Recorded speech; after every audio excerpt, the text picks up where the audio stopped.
ആഹാ, anti വന്നോ? Anti, ഈ colour എങ്ങനെയുണ്ട്? എനിക്ക് നന്നായിട്ട് ചേരുന്നുണ്ടല്ലേ? അയ്യോ, ഇത് എന്റെ സാരിയല്ലേ? ഓ, എന്റെ സാരി നിന്റെ സാരി ഒന്ന് കൊണ്ടോ? ഉണ്ട്.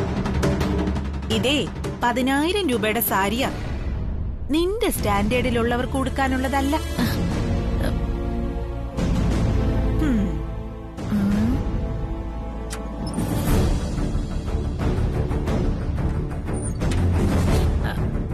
ആന്റിയുടെ മൂഡൊന്നും ശരിയല്ല. ആരെ ആന്റി ഇന്ന് കണിയേണ്ടത്? ഏതായാലും എന്നെയല്ല. കാര്യം ഞാൻ മുഖം മൂടി പൊതിച്ചാ കിടന്ന് ഉറങ്ങുന്നത്. അതുമാത്രമല്ല, എന്നെ കണ്ട ഭക്ഷണപ്രിയവും പരസ്പര സ്നേഹവുമാണ് ഫലം. അയ്യോ, പരസ്പര സ്നേഹത്തിന്റെ ഒരാള്. ഭക്ഷണമായിട്ടുള്ള പരസ്പര സ്നേഹം ആയിരിക്കും.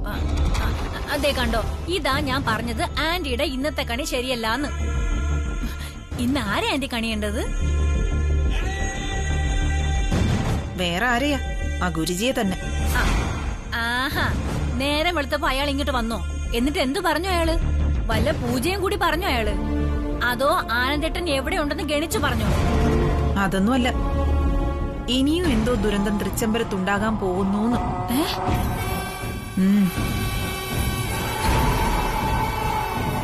ഇയാൾ എന്താ ആന്റി ദുരന്തങ്ങൾ പ്രവചിക്കാൻ മാത്രമാണ് തൃച്ചംബരത്തേക്ക് വരുന്നത്? വാ തുറന്നാ ഒന്നുകിൽ പൂജ, ഇല്ലെങ്കിൽ ദുരന്തം. ആന്റി നോക്കിക്കോ, ആ പോലീസുകാരെങ്ങാനും എന്നെ ചോദ്യം ചെയ്താ ആനന്ദേട്ടനെ തട്ടിക്കൊണ്ട് പോയത് ഇയാളാണെന്ന് ഞാൻ പറഞ്ഞു കൊടുക്കും. അങ്ങനെയൊന്നുമല്ല, ആ ഗുരുജി പറയുന്നതൊന്നും പാഴാകാറില്ല. കല്യാണിയാണ് തൃച്ചംബരത്തെ മൂത്ത മരുമകളായി വരാൻ പോകുന്നതെന്ന് ആദ്യം പ്രവചിച്ചത് ഗുരുജിയാ. അതുകൊണ്ട് തന്നെ അതിനെ എങ്ങനെ നുള്ളിക്കളയാൻ പറ്റില്ല. ആന്റി, എന്നെ കൂടി പേടിപ്പിക്കാതെ. ചില കാര്യങ്ങൾ പേടിക്കേണ്ടതായി തോന്നിയാ പേടിക്കണം. ആ പേടി ഉണ്ടെങ്കിലേ അതിനെ നേരിടാൻ നമുക്ക് മുൻകരുതലുകൾ എടുക്കാൻ പറ്റൂ. ദുരന്തം എന്താണെന്ന് അറിഞ്ഞാലല്ലേ നമുക്ക് അതനുസരിച്ച് മുൻകരുതൽ എടുക്കാൻ പറ്റൂ. ന്യായമായ ചോദ്യം. ഏതായാലും എനിക്കും നിനക്കും അല്ല എന്തെങ്കിലും സംഭവിക്കാൻ പോകുന്നത്. മറ്റു 3 പേർക്ക്. ആരൊക്കെയാ?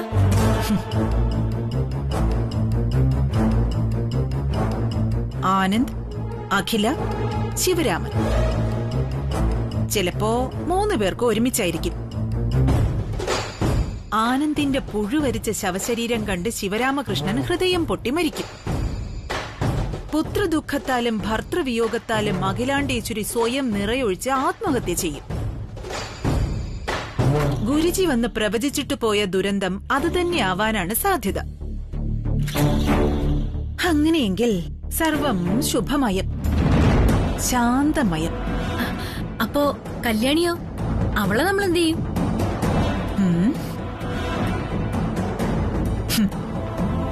നമ്മളായിട്ടൊന്നും ചെയ്യേണ്ടി വരില്ല. അവളങ്ങ് സതി അനുഷ്ഠിക്കും. കത്തിയെരിയുന്ന ആനന്ദകൃഷ്ണന്റെ ചിതയിൽ ചാടി എരിഞ്ഞൊടുങ്ങും. എല്ലാ പ്രശ്നങ്ങൾക്കും ആഗ്രഹങ്ങൾക്കും അതോടെ പരിഹാരാവും.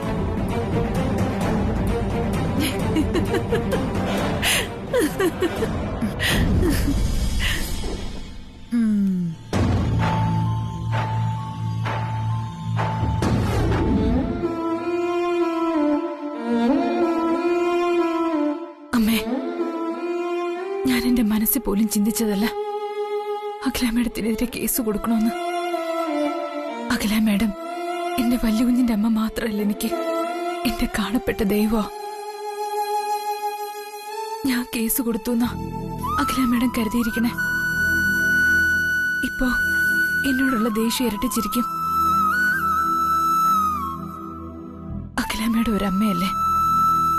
വല്യകുഞ്ഞിനെ കാണാതായതിന് പിന്നിൽ അഖില മേഡം ആണെന്ന് ഞാൻ ഒരിക്കലും വിശ്വസിക്കില്ല അമ്മേ.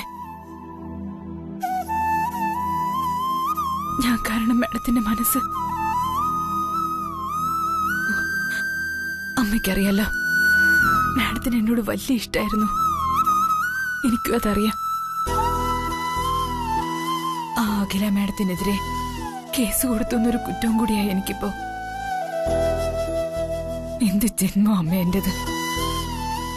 അഖില മാഡത്തിന് ഞാനിപ്പോ ശത്രുവാ, ആ ജന്മ ശത്രു. എന്നാൽ മിത്രമായിട്ട് അങ്ങോട്ട് എഴുന്നള്ളി.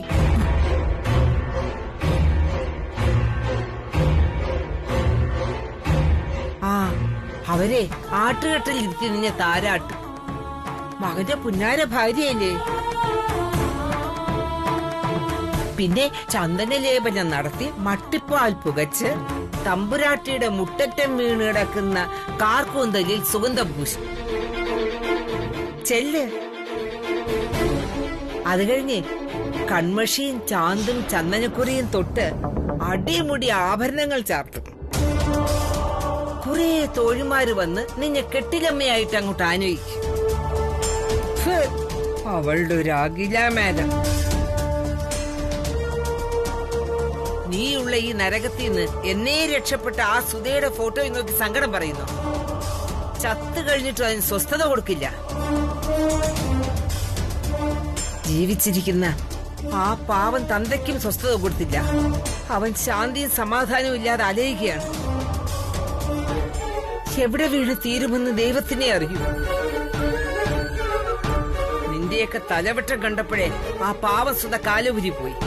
അവൾ പ്രാർത്ഥിക്കുന്നു. എടി, മരിച്ചവരെ ഫോട്ടോയ്ക്ക് മുമ്പിൽ നിന്ന് പരാതിയും പരിഭവവും സങ്കടങ്ങളും പറഞ്ഞാൽ അവരുടെ ആത്മാവിന് പോലും മോക്ഷം കിട്ടില്ല. വാവുകൾ തോറും എള്ളും പൂവും ഉണക്കലരിച്ചോറും സമർപ്പിച്ച് ആത്മാക്കൾക്ക് ബലിയർപ്പിച്ചാൽ മാത്രം പോരടി. ജീവിച്ചിരുന്നപ്പോൾ കൊടുക്കാത്തത് മരിച്ചിട്ട് കൊടുത്തിട്ട് എന്ത് പ്രയോജനം? ഉടൽ വിട്ടുപോയ ആത്മാവിന് ഈ മണ്ണുമായിട്ട് ഒരു ബന്ധവുമില്ല. വിണ്ണിലേ ഉള്ളൂ. അത് പരമാത്മാവുമായിട്ടുള്ള ബന്ധമാണ്. അതുകൊണ്ട് ചത്തു കഴിഞ്ഞ പാവത്തിന് ഇങ്ങനെ ശല്യം ചെയ്യരുത്. എന്തായാലും നിന്നെ പെറ്റതല്ലേ. ചെയ്ത തെറ്റുകൾക്കൊക്കെ മാപ്പിരുന്ന് ഇനിയെങ്കിലും അവനവന്റെ നിലയ്ക്ക് ജീവിക്കാൻ നോക്ക്. തന്തയോടും തള്ളയോടും ഇല്ലാത്ത സ്നേഹമാണ് അവൾക്ക് തൃച്ചമ്പരത്തെ അഖിലാണ്ടേശ്വരിയോട്. ഈ അഖിലാണ്ടേശ്വരി എന്ന് പറഞ്ഞാൽ രാജരാജേശ്വരിയും അന്നപൂർണേശ്വരിയും ചേർന്ന ദേവിയല്ലേ. എന്നെ കൊണ്ടൊന്നും പറയിപ്പിക്കണ്ട. ഞാൻ പറഞ്ഞു തുടങ്ങിയാൽ പിന്നെ കണ്ണും മൂക്കും അടച്ചങ്ങ് പറയും. ദേ, ഒരു കാര്യം ഞാൻ പറഞ്ഞേക്കാം. ഇനി ഈ ഫോട്ടോയുടെ മുമ്പിൽ വന്ന് പൂങ്കണ്ണീരൊഴുക്കിയാൽ പറഞ്ഞേക്കാം. ഈ കുരുമുളക് ഇലയിട്ട് കുളിക്കാൻ ഇത്തിരി വെള്ളം ചൂടാക്കും. കൊണ്ടുപോ.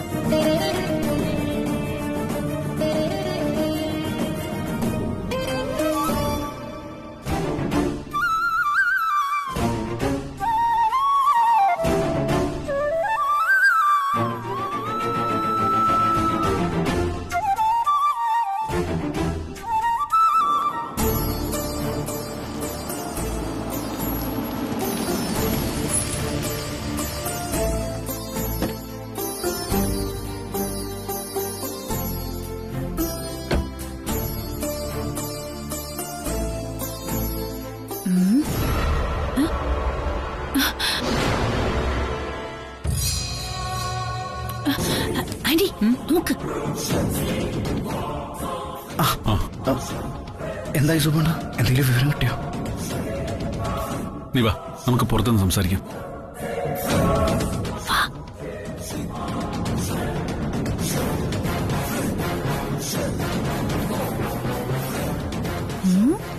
ആന്റി, ദേ അകത്തേക്ക് കേറിപ്പോയ ആള് അരവിന്ദേട്ടനെ കൊണ്ട് പുറത്തേക്ക് പോയി.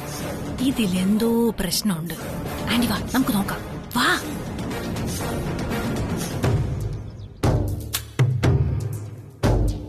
സുബണ്ണ,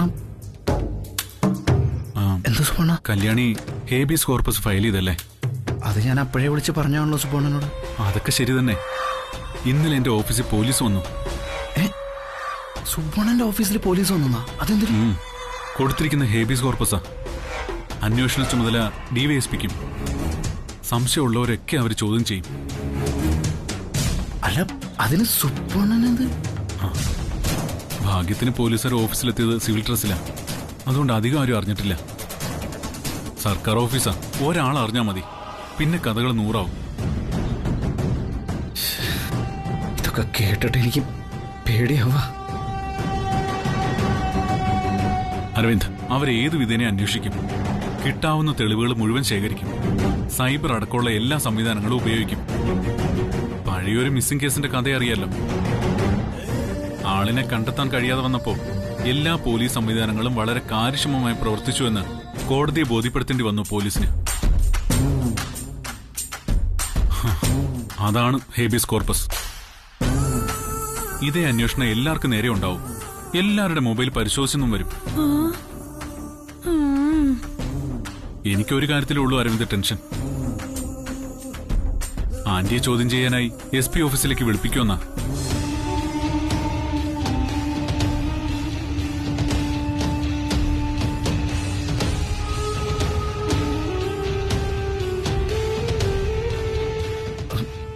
സുവർണ അമ്മ അറിയാ അരവിന്ദ്, ആനന്ദിനെ കാണാത്തതിന്റെ പേരിൽ ആകെ തകർന്നിരിക്കുക. അതിന്റെ കൂടെ മകനെ കാണാതായതിൽ അഖിലാണ്ടേശ്വരിയെ സംശയിക്കുന്ന രീതിയിൽ ചോദ്യം ചെയ്യൽ കൂടിയായ ആ ഹൃദയം പൊട്ടിപ്പോവും.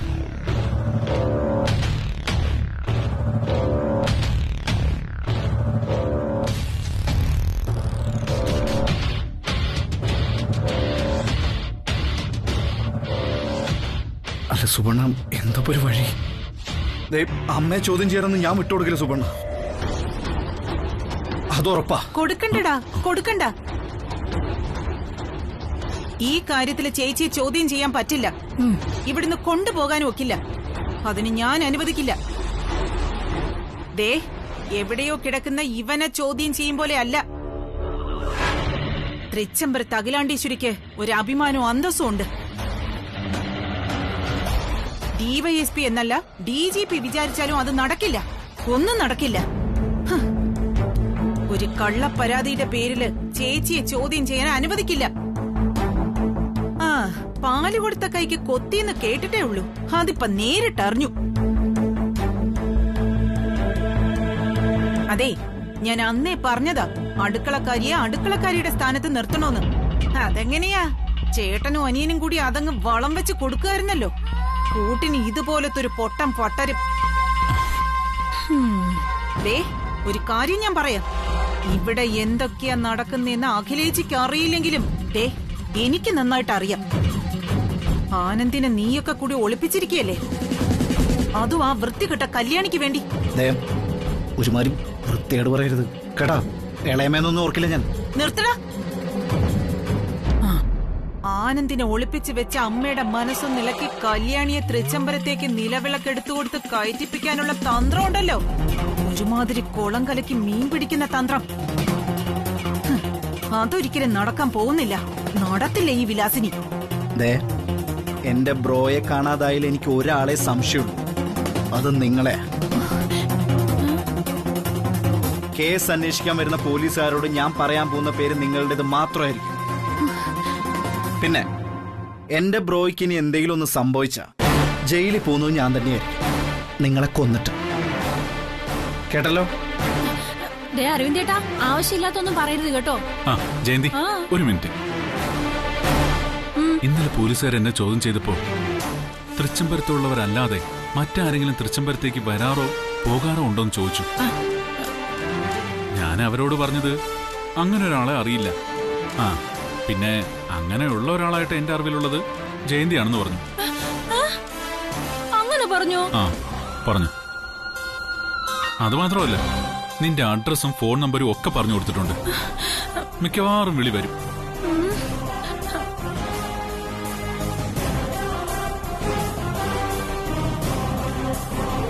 പിന്നെ ആന്റി എന്നെ പൊട്ടൻ പട്ടനെന്ന് പറഞ്ഞല്ലോ.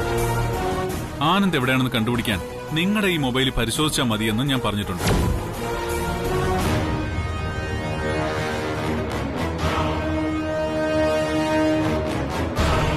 അരവിന്ദേ,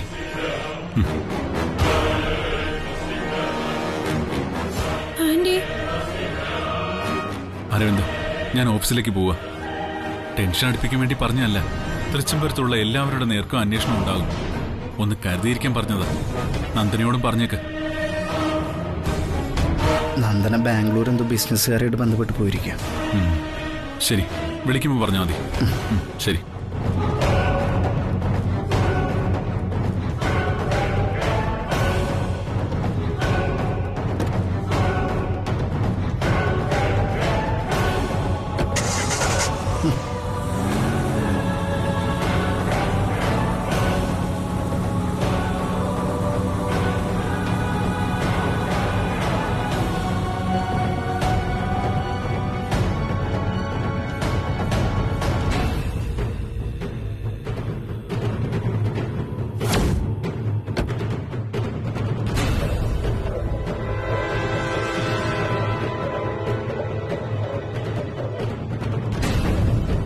ശ്രീയേട്ടനെ കണ്ടിട്ടിറങ്ങാന്ന് കരുതി കാത്തു നിൽക്കായിരുന്നു.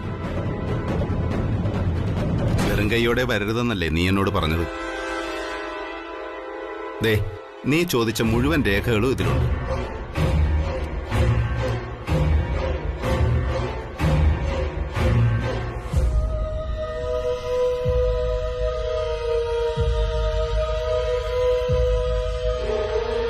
കൊള്ളാം ശ്രീയേട്ടാ. ആനന്ദ് ഗ്രൂപ്പ് ഓഫ് കമ്പനീസിന്റെ അടുത്ത 1 മാസത്തെ ബിസിനസ് നീക്കങ്ങൾക്ക് ചെക്ക് വെക്കാൻ ഇത് തന്നെ ധാരാളം. പൂർണ്ണമായും അങ്ങനെ അങ്ങ് കരുതണ്ട.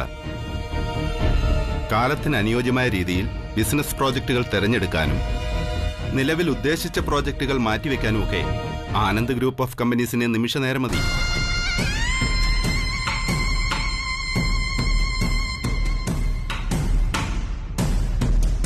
പിന്നെ ഒരു കാര്യം, നമ്മൾ തിരിവെന്ന് കരുതി മാറ്റിവെച്ചിരിക്കുന്ന അരവിന്ദനും ചിലപ്പോ ബിസിനസ് കാര്യങ്ങളിൽ അതിബുദ്ധിയാണ്.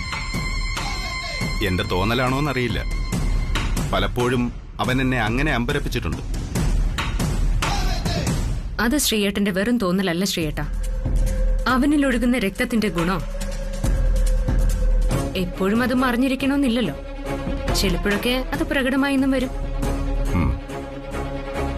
എന്തായാലും ഇതിവിടെ ഇരിക്കട്ടെ. ചിലപ്പോ ഇതൊരു വജ്രായുധമായി മാറിയാലോ. ഡിവൈഎസ്പി വലവീശി തുടങ്ങി അല്ലേ പ്രിയങ്ക? അതെ ശ്രീയേട്ടാ, വെറും വലവീശലല്ല, ആഴക്കടൽ മത്സ്യത്തെ കുടുക്കാനുള്ള വലവീശൽ. പക്ഷേ ആ വലവീശൽ ഒരു ഭാഗത്തേക്ക് മാത്രമേ ഉള്ളൂ എന്നതാണ് അതിന്റെ പ്രത്യേകത.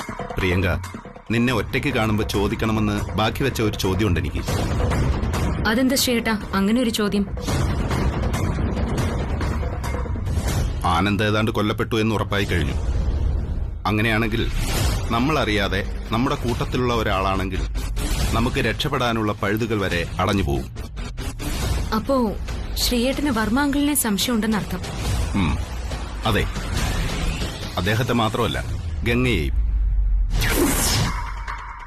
ശ്രീയേട്ട. അതെ പ്രിയങ്ക, ഹേബിയസ് കോർപ്പസ് കേസ്. അന്വേഷണം കോടതിക്ക് തൃപ്തിയായില്ല എങ്കിൽ അന്വേഷണ ഉദ്യോഗസ്ഥനെ മാറ്റിയെന്ന് വരും. ഇല്ല ശ്രീയേട്ട, കോടതിക്ക് തെളിവുകളാണ് പ്രധാനം. അഖിലാണ്ടേശ്വരിക്കെതിരെ തെളിവ് ശേഖരിക്കാൻ കാക്കിയിട്ട കിങ്കരമാരെ വിന്യസിപ്പിച്ചു കഴിഞ്ഞു ഡിവൈഎസ്പി. എനിവേ, ഞാൻ ഈ ഫയലൊന്ന് വെച്ചിട്ട് വരാം. ശ്രീയേട്ടൻ എന്നെ ആ സർവീസ് സെന്ററിൽ ഒന്ന് ഡ്രോപ്പ് ചെയ്താൽ മതി.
ഇവിടെ മറ്റാരും ഇല്ലടാ. ചീച്ചയുണ്ട്, ഉറങ്ങുവാ, ഞാൻ വിളിക്കാം. വേണ്ട വേണ്ട വേണ്ട, എനിക്ക് നിന്നെ വേണ്ടത്. എന്താ നിന്റെ പേര്? അനിയൻകുട്ടൻ.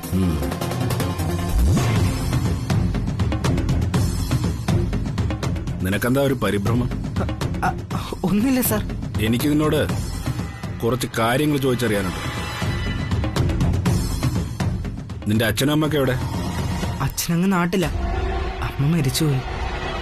നിന്റെ ചേച്ചിയില്ലേ കല്യാണി, കാണാതായ ആനന്ദകൃഷ്ണനോടൊപ്പം ഒളിച്ചോടിയ കല്യാണി? എന്താടാ ചോദിച്ച കേട്ടില്ല നീ? നിന്റെ അളിയനും ചേച്ചിയും എന്നും വഴക്കായിരുന്നല്ലേ? എന്തായിരുന്നു കാരണം? അവര് തമ്മിൽ വഴക്കൂടാറില്ല. എന്താടാ, നിനക്കെന്റെ ചോദ്യം അത്ര ഇഷ്ടപ്പെട്ടില്ല എന്ന് തോന്നുന്നു. ഇങ്ങോട്ട് തിരിഞ്ഞിക്കടാ.